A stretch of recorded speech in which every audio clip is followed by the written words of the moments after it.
जुर्म की ये कहानी एक ऐसी लड़की की है जो नौकरी के लिए उत्तराखंड के हरिद्वार से दिल्ली आई। एक प्राइवेट कंपनी में नौकरी मिली और साथ में काम करने वाले लड़के से प्यार हो गया। शादी हुई तो पति के साथ माया नगरी मुंबई में शिफ्ट हो गई। मॉडलिंग के साथ थोड़ा स्ट्रगल किया और कुछ समय के बाद ही एक सीरियल में काम करने को भी मिल गया। फिर एक मौका वो भी आया जब उसने एक जानी मानी एक्ट्रेस कंगना रनौत के साथ एक फिल्म में उनकी बहन का किरदार निभाया था। इस लड़की का नाम था कृतिका चौधरी, जिसे स्टार प्लस के एक सीरियल परिचय में पहली बार देखा गया था।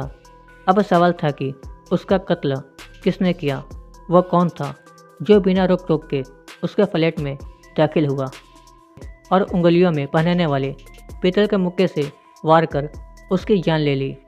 और सबसे बड़ा सवाल, एक टीवी एक्ट्रेस को इस तरह बेरहमी के साथ उसका कत्ल क्यों किया गया।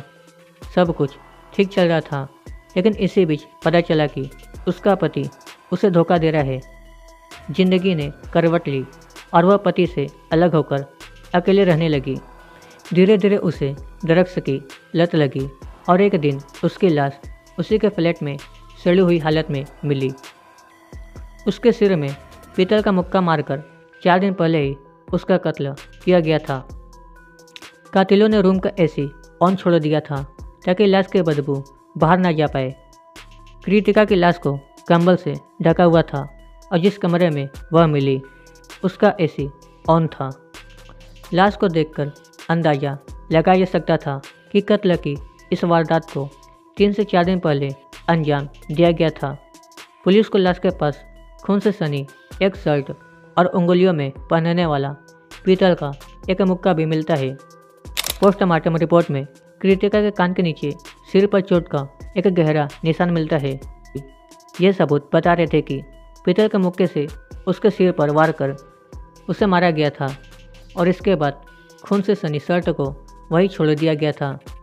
अब कातिल के तलाश के लिए पुलिस सबसे पहले बिल्डिंग में लगे सीसीटीवी कैमरे की पिछले हफ्ते के फुटेज चेक करती है और छानबीन में 8 जून की एक धुंधली फ़ोटो मिलती है जिसमें 2 लोग कृतिका के फ्लैट में जाते हुए दिखाई देते हैं।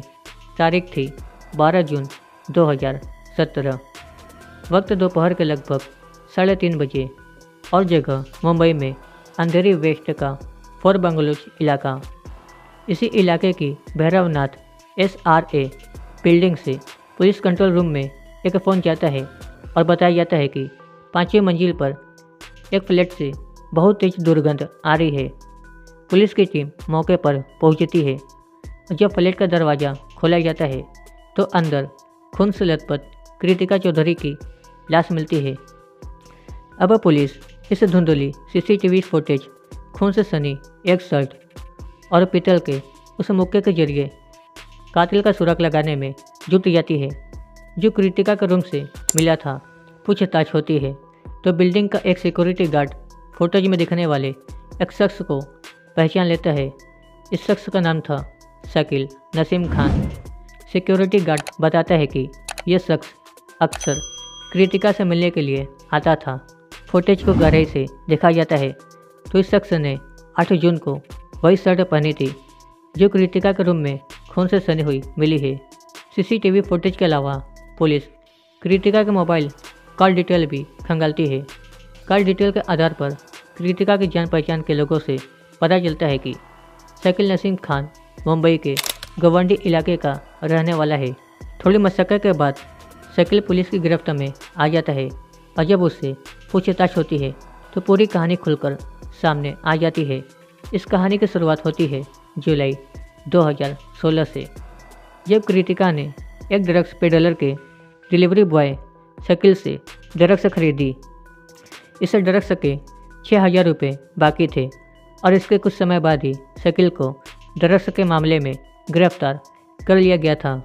नवंबर में उसे जमानत मिली, पर उस समय देश में नोटबंदी हो चुकी थी। ऐसे में अपने 6000 रुपये लेने के लिए शकील ने कृतिका को फ़ोन लगाया। कृतिका के पास उस समय पैसे नहीं थे, इसलिए उसने बाद में देने की बात कही। इसके बाद 6000 रुपये का यह मामला टलता गया 8 जून को शकील अपने एक दोस्त बसु दास मकाम लाल दास के साथ कृतिका के फ्लैट पर पहुंचा। पूछताछ में शकील ने बताया कि कृतिका को मारने का उसका कोई इरादा नहीं था, लेकिन जब उसने 6000 रुपये देने से मना किया तो उसे गुस्सा आ गया और उसने पीतल के मुक्के से कृतिका की कानपट्टी पर वार किया। मुक्का लगते ही कृतिका के सर से खून बहने लगा और वह बेदम होकर गिर गई। हमले में शकील की शर्ट खून से पूरी तरह सन गई थी। बचने के लिए उसने शर्ट उतारी और वहीं पर छोड़ दी। इसके बाद दोनों फ्लैट से निकल गए। निकलने से पहले शकील ने कृतिका की लाश को कंबल से ढका और रूम का एसी चलाया ताकि किसी को भी बदबू ना आए। दोनों ने रूम को बाहर से लॉक भी कर दिया। शकील से पूछताछ के बाद पुलिस ने उसके दोस्त बसुदास को भी गिरफ्तार कर लिया और फिर इन दोनों को जेल हो गई। यह वीडियो आपको कैसी लगी हमें नीचे कमेंट में ज़रूर बताएं। तो मिलते हैं अगले वीडियो में ऐसे किसी नई कहानी के साथ।